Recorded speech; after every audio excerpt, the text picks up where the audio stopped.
Lobos back on the Bossman show. New Mexico Lobos head coach Richard Pitino, Mountain West Conference coach Pitino. How's it been out in Albuquerque, the great city out there in New Mexico, man? How's it been going with you guys, man?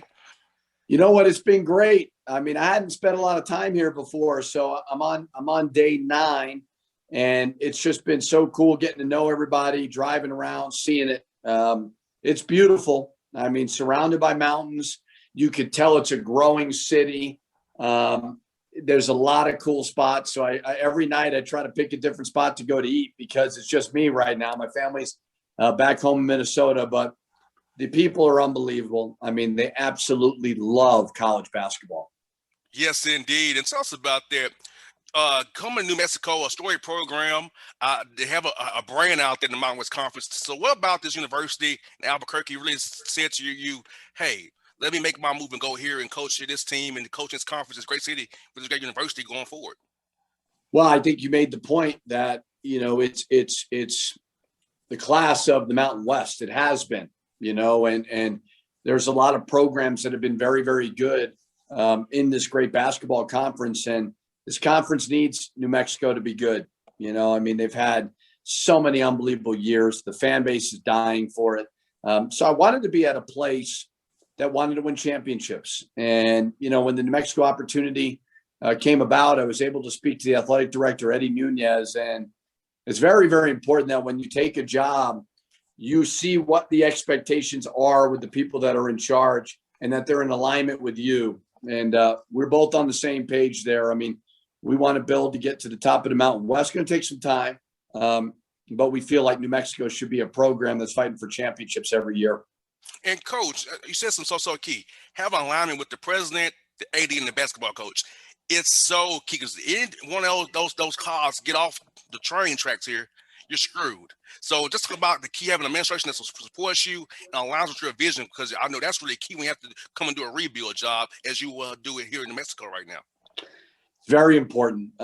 You know, I was at Minnesota and had 8 great years, but I had 3 different athletic directors. I had 2 different presidents. I had 3 different football coaches. You know, if you can get some continuity, you know, with the people that are in charge and they understand what your vision is and they understand where we're trying to go, great things can happen. You know, I mean, we're trying to flip this thing, you know, and you can't do it alone. You know, you've got to have people who are in your corner fighting for you. And certainly President Stokes, Eddie Nunez, Dave Williams, everybody that I've met with, we're not going to be able to do this alone. And they certainly want to be along for the ride with us. And definitely, like you said, and as you said, Coach, for you now, you got here early now in the spring, so you can evaluate your players, evaluate what you have, where you need to go and get, where you need to recruit high school guys, JUCO guys that go in the portal. So talk about being here early as you are now to have a success to land before everything kind of goes crazy here after the tournament's over. Yeah, I mean, college basketball and college sports in general is evolving. I mean, I think that the whole world is trying to figure out how to come out of COVID, right? I mean, because at some point, knock on wood, we are going to go to normal life again. And there's going to be a different model. You're seeing the transfer portal is blowing up to numbers it's never, ever been before. And so, you know, you can get some really good players late.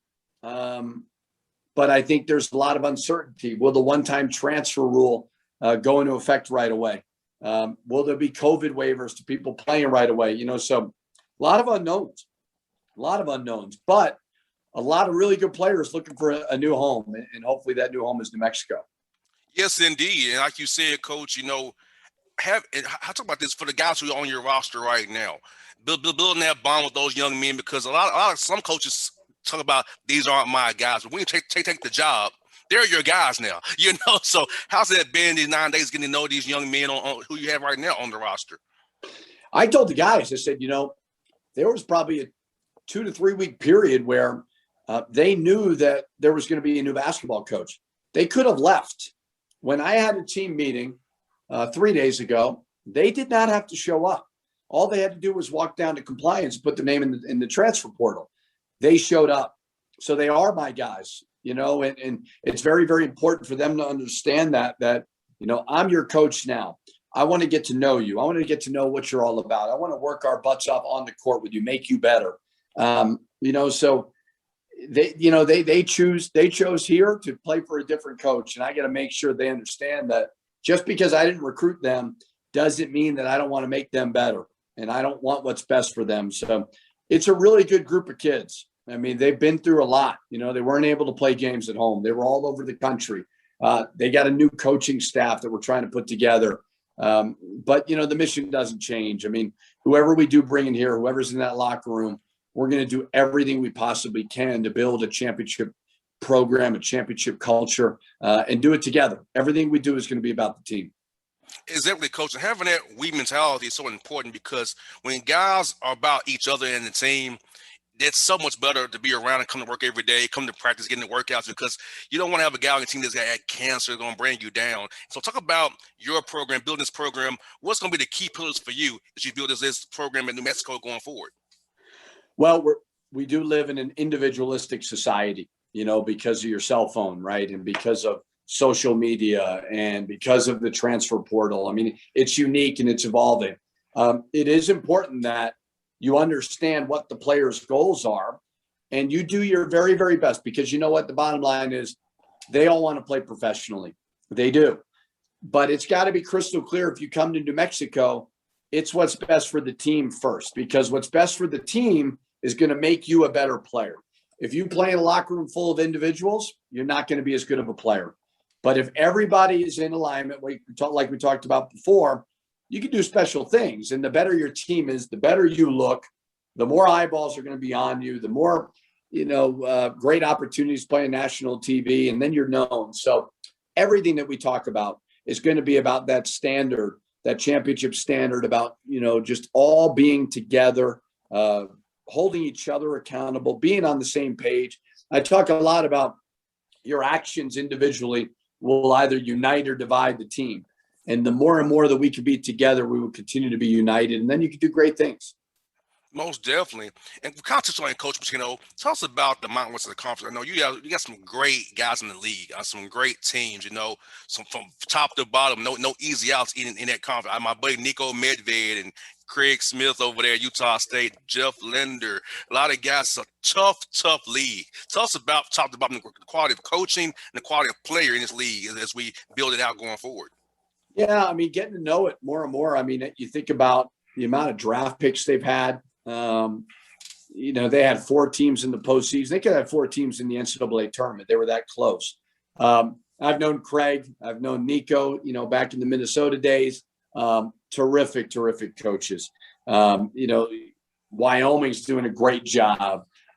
We certainly are going to fight our butts off to get back atop the Mountain West. UNLV will certainly fight their butts off to get back. So, and obviously San Diego State has been the class of the league. So there's been some great players. There's been some great programs and some terrific coaches. So, but that's the fun of it. That was the beauty of being in the Big Ten. I mean, you had opportunities to get 9-10 teams into the postseason, and the better your conference is, it's better for everybody because, your strength of schedule is better and puts you in a better position. So great coaches, great players, and some storied programs.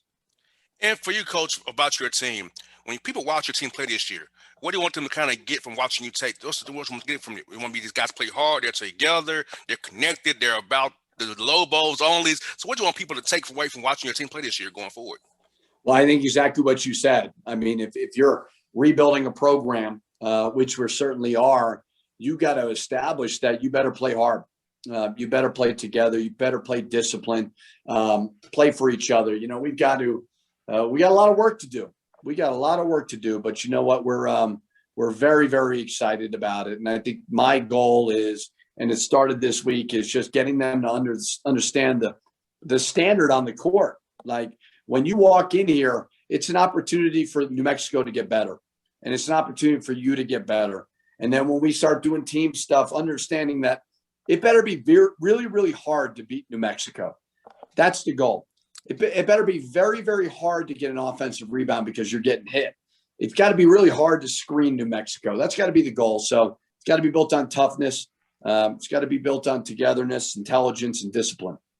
Last one for you, Coach. Your time being in coach and coming to Atlanta, what's your favorite thing about the city of Atlanta? And what's your favorite food place here as well?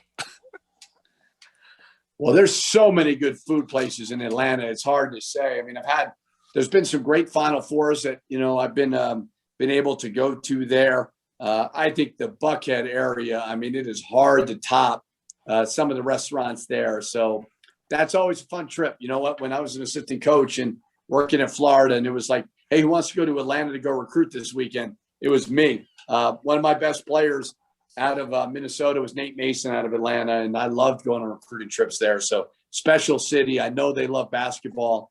They love all their sports, and it's we can't wait to get back there. Coach, you come from Lake Point or the Peach Jam. Let me know, Coach. We'll go get something in Buckhead for real. I love Buckhead. Twin Peaks and Buckhead is a great place for me. I love to go there. I love Peachtree Street, Gray Street. I love it, man. So when you come to town, please let's get connected for real, Coach. Let's get together, man, and have some fun together. I'll look you up for sure. Hopefully Peach Jam will be up and running again soon, and we can get back there. I'll look you up. Don't die, Coach. Coach, thank you for your time, man, and be blessed. And go Lobos, man. Keep up the good work, man. Thank you for having me. I appreciate it. Anytime, Coach. You be good now. You too. All right.